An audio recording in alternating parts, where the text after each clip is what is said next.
എളിയ ജീവിതം കൊണ്ട് പാർട്ടിയെ കെട്ടിപ്പടുക്കാൻ കെ.എൻ. പരിയാരം നടത്തിയ ത്യാഗപൂർണമായ പ്രവർത്തനം പുതുതലമുറ മാതൃകയാക്കേണ്ടതാണെന്ന് CPM സംസ്ഥാന സെക്രട്ടറി M.V. ഗോവിന്ദൻ.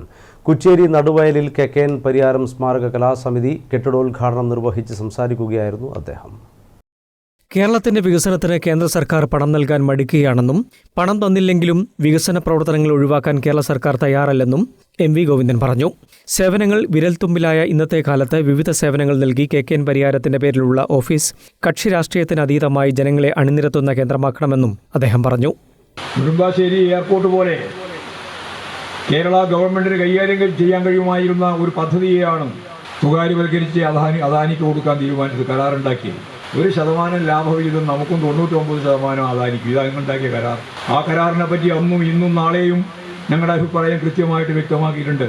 പക്ഷേ ആ പോർട്ട് കൊണ്ട് ലാഭം കിട്ടുന്നതല്ല പ്രശ്നം. ആ പോർട്ട് അവിടെ വരുമ്പോൾ ഇന്ത്യയുടെ കവാടം തുറക്കുകയാണ്, വികസനത്തിൻ്റെ കവാടം.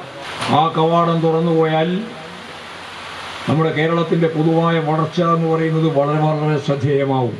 അതുകൊണ്ടാണ് ഞങ്ങൾ അത് വേണം എന്ന കാര്യം ഉറപ്പിച്ച് പറഞ്ഞു. അവിടെ സമരവും പ്രക്ഷോഭവും കലാപവും നടത്തി, പോലീസ് സ്റ്റേഷൻ ആക്രമിച്ചു. ഇവിടെ ഇത് നടക്കില്ല എന്ന് ഉറപ്പുണ്ടാക്കാൻ വേണ്ടിയിട്ട് കോൺഗ്രസ്സുകാർ, യൂത്ത് കോൺഗ്രസ്സുകാർ, BJP-ക്കാർ, എല്ലാ രാഷ്ട്രീയക്കാരും ഞങ്ങൾ ഒഴിച്ച് എല്ലാവരും ചേർന്നു ഈ പദ്ധതി നടപ്പിലാക്കാൻ പാടില്ല. അവർ ഏത് വിഴിഞ്ഞം പദ്ധതി നടപ്പിലാക്കാൻ പാടില്ല. അന്ന് പാർട്ടി സെക്രട്ടറിയായ എന്നതിൽ ഞാൻ പറഞ്ഞു, എന്തു വേണമെങ്കിലും ചർച്ച ചെയ്യാം, ഏത് പ്രശ്നം വേണമെങ്കിലും ചർച്ച ചെയ്യാം, പക്ഷേ വിഴിഞ്ഞം പദ്ധതി അവസാനിപ്പിക്കുക എന്നുള്ളതിനോട് യോജിപ്പില്ല.